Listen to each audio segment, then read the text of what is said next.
یہ ریڈیو صدائے حریت جموں و کشمیر ہے۔ محمد طارق اپڈیٹس کے ساتھ۔ پاکستان سمیت دنیا بھر میں مقیم پاکستانیوں نے گزشتہ روز کشمیری عوام کے ساتھ بھرپور یکجہتی کا اظہار کیا ہے۔ بھارت کی جانب سے مقبوضہ کشمیر کی خصوصی حیثیت کے خاتمے اور 5 اگست 2019 سے لاک ڈاؤن کی وجہ سے رواں سال یوم یکجہتی کشمیر معمول سے ہٹ کر منایا گیا۔ پاکستان میں اس دن کی مناسبت سے یادگاری ڈاک ٹکٹ کا اجرا بھی کیا گیا۔ برلن، جاپان، ناروے، بیلجیم، امریکہ، برطانیہ اور یورپ میں بھی اہل کشمیر کے ساتھ یکجہتی کا اظہار کیا گیا ہے۔ آزاد کشمیر کے وزیر اعظم راجہ فاروق حیدر خان نے کہا ہے کہ مسئلہ کشمیر پر جارحانہ پالیسی اپنانے کی ضرورت ہے۔ پاکستان کشمیری عوام کی سیاسی، سفارتی اور اخلاق کی حمایت کر رہا ہے، جبکہ گلگت بلتستان کے وزیر اعلیٰ حافظ حفیظ الرحمان نے اقوام متحدہ سے مطالبہ کیا کہ وہ مسئلہ کشمیر کو کشمیری عوام کی امنگوں اور اپنی قراردادوں کے مطابق حل کرائے۔ دنیا بھر میں کشمیری عوام سے اظہار یکجہتی کی طرح جدہ میں بھی پاکستان قونصلیٹ اور کمیونٹی کی جانب سے 3 روزہ تقریبات کا اہتمام کیا گیا ہے۔ مقررین نے اپنے خطاب میں کہا کہ کشمیری عوام مشکل دور سے گزر رہے ہیں، ان کے حق میں آواز اٹھانا تمام مسلم ممالک کا اخلاقی، سیاسی اور سفارتی فرض ہے۔ پاکستانی وزیر خارجہ شاہ محمود قریشی نے کہا ہے کہ لاک ڈاؤن کلاگ پر ہر گزرتا ہوا سیکنڈ عالمی برادری کے اجتماعی ضمیر پر بوجھ ہے۔ بین الاقوامی برادری کو کشمیری عوام کی آزادی اور بنیادی انسانی حقوق کی حمایت کے لیے اپنا کردار ادا کرنا چاہیے۔ سال 2010 سے 2019 کے دوران 1110 بھارتی فوجیوں نے خودکشی کی، جن میں تینوں افواج،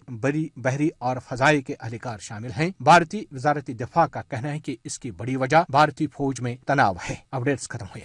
وزیر اعظم پاکستان عمران خان نے گزشتہ روز یوم یکجہتی کشمیر کے موقع پر آزاد کشمیر کی قانون ساز اسمبلی میں کہا کہ ہم کشمیری عوام کا دکھ محسوس کر رہے ہیں، لیکن امید ہے کہ وہ اس تکلیف دہ فیز سے بھی نکل جائیں گی۔ باقی جہاں تک نریندر مودی کی بات ہے، اس نے مقبوضہ جموں کشمیر کے ساتھ بھارت کے اندر اقلیتوں کے لیے جو سنگین حالات پیدا کر دیے، وہ بھارت کو تباہی کی طرف لے جائیں گی۔ تاہم ہماری ذمہ داری ہے کہ ہم عالمی برادری کو بھارتی حکمرانوں کے مذموم منصوبوں سے باخبر کریں۔ آئے سنتے ہیں۔ سب سے زیادہ تو ہمیں تکلیف ہے اس وقت جو 80 لاکھ کشمیریوں سے ہو رہا ہے۔ برے حالات تو پہلے بھی تھے، اور ہم سب کا کام ہے کہ اس کو ہر انٹرنیشنل سٹیج کے اوپر ہمارے ڈیلیگیشنز جائیں جو دنیا میں ٹارگیٹڈ چن کے سٹیجز کے اوپر دنیا کو آگاہ کریں۔ اور یہ جو چیز ہے یہ اب پیچھے ہٹ نہیں سکتا۔ جدھر نریندر مودی ہندوستان کو لے گیا ہے، پیچھے اب نہیں وہ ہٹ سکتا۔ پیچھے ہٹے گا تو جو انتہا پسند ہندو نیشنلزم کا اس نے جو جن بوتل سے نکل گیا ہے، یہ واپس نہیں جاتا بوتل میں۔ ایک بہت بڑی ریزسٹنس اب اس کو ملنی شروع ہو جائے گی۔ آگے